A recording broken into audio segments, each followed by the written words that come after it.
sommes ici parce que les moines qui ont monté cette abbaye, qui l'ont construite au Moyen-Âge, ont été les initiateurs du fromage Abondance.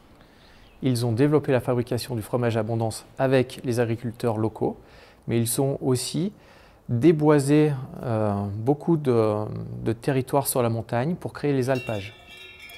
Et puis aussi, ils ont sélectionné une race de vaches pour qu'elle soit vraiment adaptée à cette vallée d'Abondance et aux conditions rudes et climatiques et de pente de la vallée.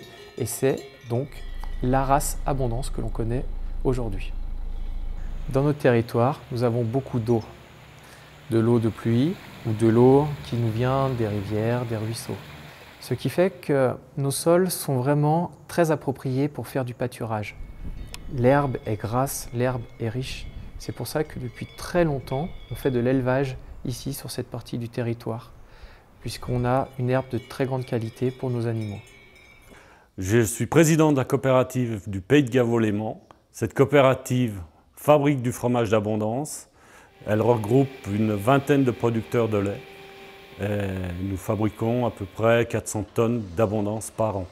Notre méthode de pâturage est en pâturage rationné, c'est-à-dire que chaque jour, matin et soir, nous redonnons une quantité d'herbe fraîche aux vaches. Elles reviennent en arrière sur la parcelle pour continuer à manger, pour avoir le minimum de refus. Notre terroir ici, c'est des sols calcaires qui vont donner une certaine végétation.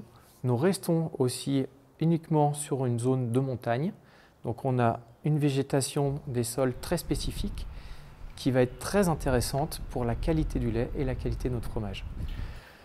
Le terroir, c'est aussi des savoir-faire humains que l'on doit respecter et que l'on respecte toujours actuellement, puisqu'on a un cahier des charges où l'on a défini toutes les règles de fabrication de notre fromage.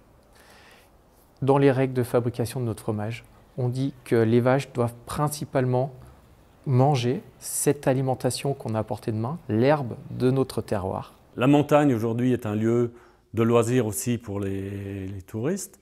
Si ces paysages n'étaient pas entretenus par les agriculteurs, pour les randonnées d'été, pour les sports d'hiver, aujourd'hui il faut une agriculture dynamique pour entretenir ces paysages, dans ces vallées, dans ces montagnes. C'est une chance pour nous d'avoir, pour notre fromage Abondance, un lien très fort entre un village, une vallée, une race de vaches et un fromage qui s'appelle tous par le même nom, Abondance.